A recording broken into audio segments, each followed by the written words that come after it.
బైబిల్లో మనం చూస్తే అనేక మార్లు దేవుని పిల్లలను దేవుడు ఒక ప్రత్యేకమైన రీతిలో కాపాడినట్లుగా మనం చూస్తుంటాం.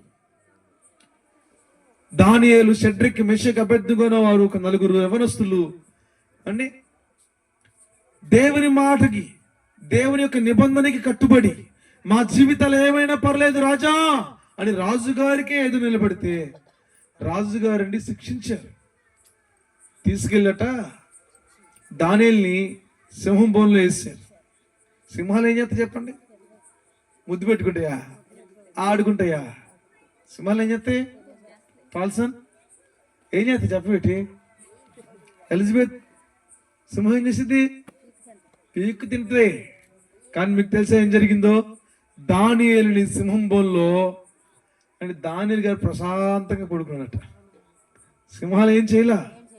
కారణం ఏంటంటే సింహం దాని బుద్ధి ఏంటి? తినడమే దాని బుద్ధి. కానీ ఈ వ్యక్తి ఎవరు? దేవుని మనిషి. దేవుని ఆశ్రయించిన వ్యక్తికి ఏ మేలు కూడా కొదివేయండి, ఏ కీడు ఏమీ చేయలేదు. హల్లెలూయా. షడ్రక్, మెషక్, అబేద్నెగో అని ముగ్గురు ఉన్నారు, దానియేలు స్నేహితులు. వాళ్ళ ముగ్గురిని తీసుకెళ్లి అరే ఏసేంట్రా అగ్నిగుండంలో వెళ్ళి అన్నారు. ఏం జరిగింది తెలుసా? రాజుగారు ఒక శాసనం వేశాడు. ఈ భూమి మీద, ఈ ప్రపంచంలో, ఈ ప్రపంచాన్ని పరిపాలించే నా రాజ్యంలో నా విగ్రహానికి మొక్కాల్సిందే. నేను రాజుగా ఉన్నాను కాబట్టి ఆ మైదానంలో ఒక పెద్ద బొమ్మను పెట్టాను. ఎవరైతే ఆ బొమ్మకు మొక్కుతారో వాళ్ళే నా ప్రజలు. ఆ బొమ్మకు మొక్కని వాళ్ళని నేను చంపేస్తాను అని శాసనం వేశాడు. దేవుని పిల్లలు, దేవుని ఎరిగిన వారు నా మాట జాగ్రత్తగా వినండి. దేవుని తప్ప ఎవరికి సాగిలి పడకూడదు. నా మాట అర్థమవుతుందా? ఈ షడ్రక్, మెషక్, అబేద్నెగో అనే వారు ఆ బొమ్మకు మొక్కలేదట. ఈ విషయం రాజుగారు తెలిసింది. రాజా, మన ఊళ్ళో ముగ్గురు ఉన్నారయ్యా, వాళ్ళు మాత్రం నీ మాట ఇంట్లా, అందరూ వచ్చి నీ మొక్కుతున్నారు కానీ ఇగో ఈ ముగ్గురు మాత్రం ఒక్కట్లా.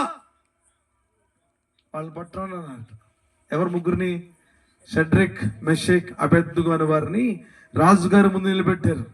ఏమయ్యా, మీరు మంచోళ్ళు అనుకున్నాను, మీకు మంచి ఉద్యోగం ఇచ్చాను, నేను పెట్టిన ఆ బొమ్మకి ఎందుకు మొక్కలేదు? నా ఆజ్ఞ ఎందుకు మీరారు మీరు అని రాజుగారు అడిగితే రాజుగారు అన్నారు, వీళ్ళు రాజా ఇందుని గురించి నీకు చెప్పాల్సిన అవసరం మాకు లేదు. ఎవరితో? రాజుగారితో. రాజుగారి కండి ఇంకా మండిపోయింది ఒళ్ళు, మామూలుగా మండిపోలా. రాజా ఇందుని గురించి నీకు అసలు జవాబు చెప్పాల్సిన అవసరం లేదు. ఎందుకు తెలుసా? మేము యూదులు, దేవుని నమ్ముకున్న వారు, దేవునికి తప్ప ఎవరికి మేము సాగిలి పడం అని చెబితే రాజుగారు ఆగుతాడండి. అగ్గి మీద గుగ్గులు అంటారే, అరే ఈయన్ని తీసుకెళ్ళి ఆ అగ్నిగుండంలో పడేయండి అన్నారట. అరే పడితే పడేశారు కానీ ఆ అగ్ని ఎలా ఉండాలి?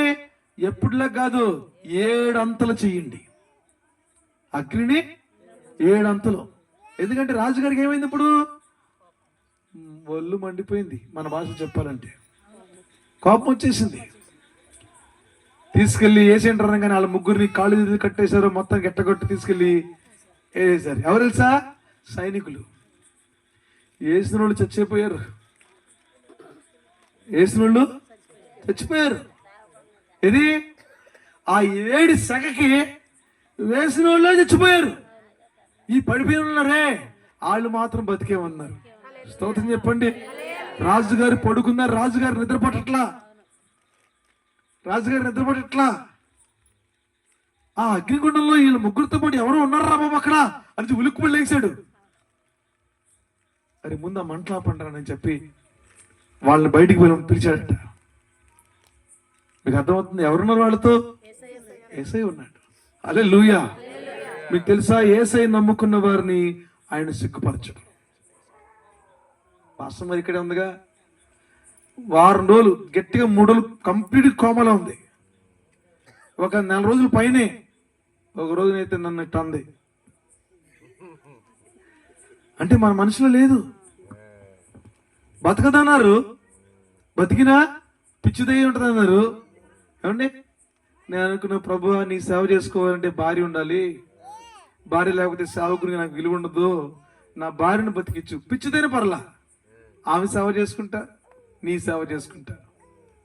అర్థమవుతుందా? దేవుడు ఇప్పుడు ఆమెను కూడా దేవుని సేవలో వాడుకుంటున్నాడు. దేవుని సేవ చేశాడు. ఈ లోకం చెబుతుంది డాక్టర్లు చెప్తారు ఇక అయిపోయింది గంటలే అని. ఒక రోజున చెల్లి ఫోన్ చేసింది పావని, అనేక గంటలే అని చెప్తున్నారు నేను మైలవరం హాస్పిటల్లో అని.